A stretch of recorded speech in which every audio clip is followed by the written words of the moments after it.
Hi, today I'm going to talk about some starter library recommendations for those who want to start their own library. The idea for this video was started by Mike. You can see his details in the description below. The only rules for this are that between 10 and 20 books should be selected, and you can have read them or not read them. Here I've got classics, I've got literary fiction, I've got sci-fi, I've got detective fiction, I've got horror, I've got fantasy fiction, I've got self-help, I've got religious books, and a history book. So let's start with the classics. This is a classic called The Invisible Man by Ralph Ellison. I haven't actually read this, but I've read many excerpts from this work, and from reading them, I'm led to believe it's a great work. It's about an underprivileged guy who struggles in life. I'm not sure exactly how it ends, as I say, because I haven't read it, but I think he kind of gets hope through politics in some way. Another book for your starter library would be The Great Gatsby by Scott Fitzgerald. This is about a guy called Jay Gatsby, who is a very rich guy and a very mysterious guy who's actually made his money by bootlegging. His neighbor finds him very interesting, and he is the narrator, and he is called Nick Carraway. Jay Gatsby is a very obsessive character, but that leads to his downfall. And he hosts these massive parties. It's a great classic, and it's quite a short book, so it's not going to take that long for you to read. In the literary fiction category of your library, I suggest you get this book, which is called A Portrait of the Artist as a Young Man by James Joyce. James Joyce wrote Ulysses, which is widely regarded to be the best novel ever written, so reading one of his works is highly recommended, but Ulysses is a bit of a difficult read, so I'd suggest starting here. A Portrait of the Artist as a Young Man is a semi-autobiographical work of the youth that shaped James Joyce and ultimately made him into a writer. So it's a great book, and where it's best to begin with literary fiction, ideally. Another work of literary fiction I suggest for the starter library is called Snow Country. I haven't read this either. It's by Yasunari Kawabata. I've read another of his work called The Rainbow, and that was brilliant, so I think this will be equally good from what people say. It's based in a very snowy region of western Japan, and people talk about how great the atmosphere is and how that helps make the novel. So I suggest this for your starter library. In terms of science fiction, I suggest you get this. It's called Planet of the Apes. There have been many conversions of this into movies, so it's always interesting to go back to the source material. And in this work, we find that the humans are the underdogs, so it kind of subverts our expectations of how things could be in the future. Another great work to get for your library is called The War of the Worlds by H.G. Wells. This is a seminal work of science fiction and a great adventure story. It's basically about aliens coming from space and trying to take over the world, starting with London.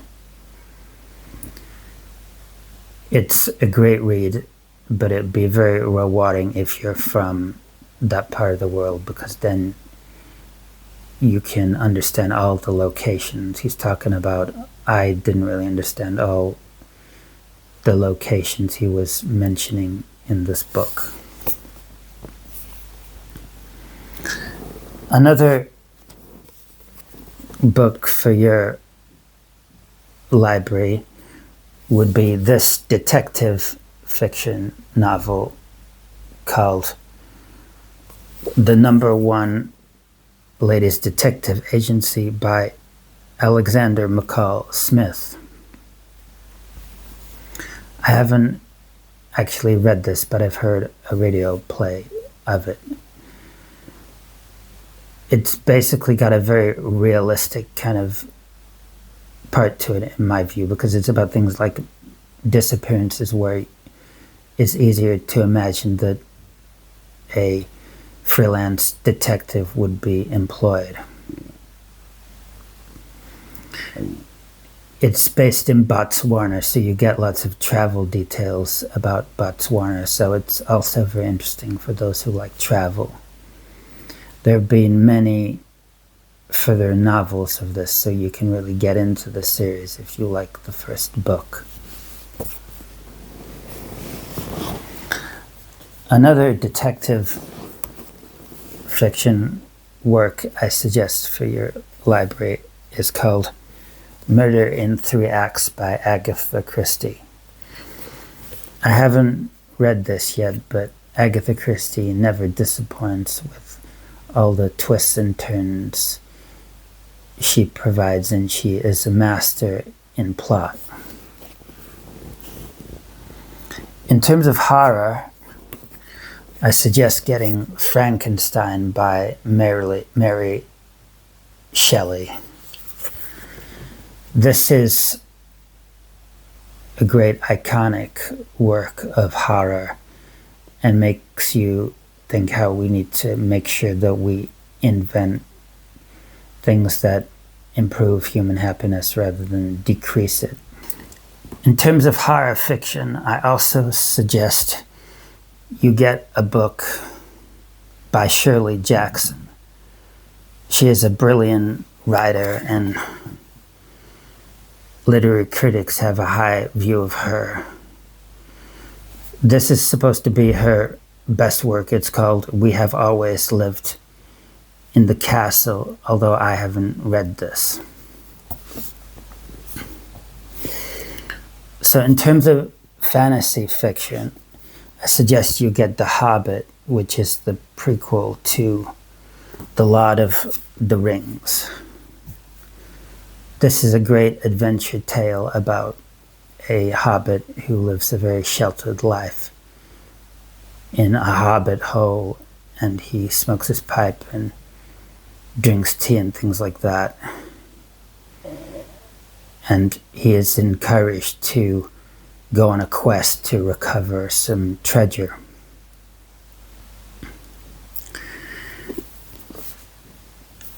I suggest you also read Gulliver's Travels by Jonathan Swift. This is a very rewarding read because it's got lots of subtext to it. It's basically about a guy that goes to all these islands with things like midgets on and giants on. But beneath all the fantasy fiction, there are these political points that Jonathan Swift is making, so it's got a great depth to it. So it really shouldn't disappoint, however kind of intellectual you are. In terms of self-help books, I find a lot of self-help books to be too kind of wishy-washy. So I suggest this book by Bertrand Russell, which is called The Conquest of Happiness. It suggests you should have diverse interests to bring happiness to your life and not fall into the abyss of envy. It's not an ideal work, though, because he says at one point, for instance, that the scientific man is going to be happier than the man who follows the arts. So that's kind of a cop-out, because he's saying science will bring happiness to people, that kind of career, which I find a bit of a disappointment. It's the kind of book that I want to write a reply to, because it's so opinionated. It also talks about the fact that we shouldn't be sort of ridden in guilt, and we should be proud of ourselves and not be too humble, like a lot of people suggest we should be very humble. He thinks otherwise.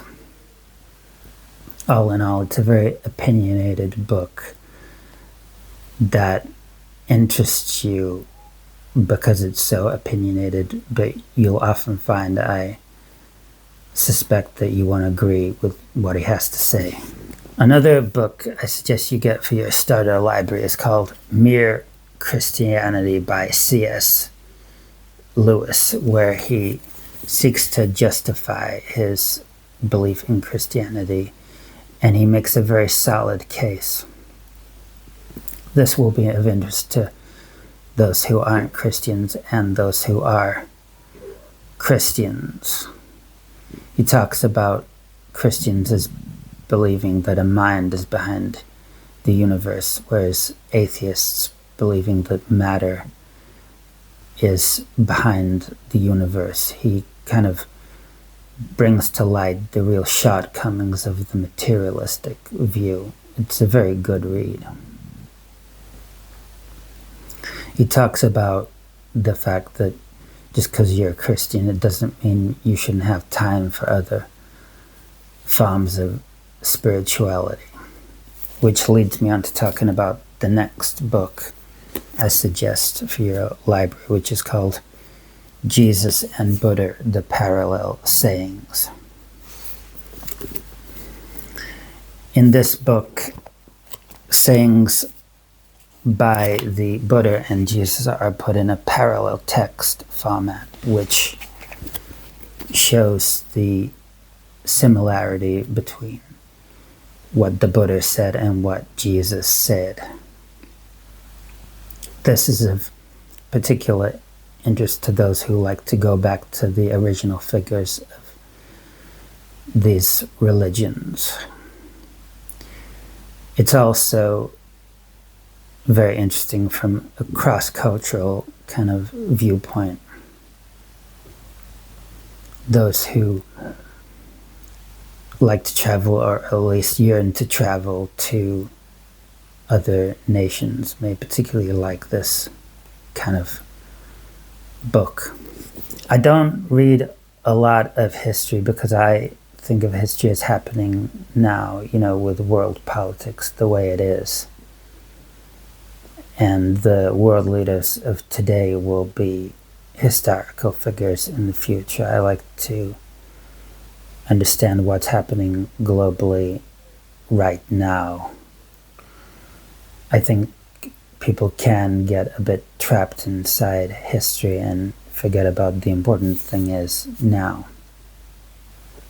Nevertheless, I like to read it a bit, and I like to research things about the past in libraries if I ever get the opportunity, because I enjoy visiting libraries.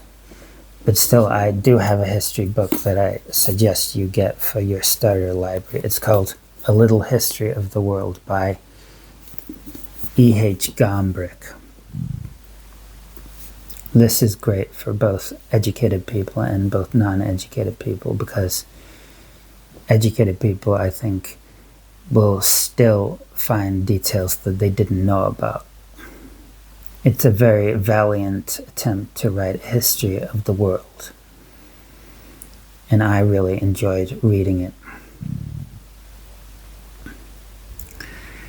You learn about parts of history right from ancient Egypt to the modern era.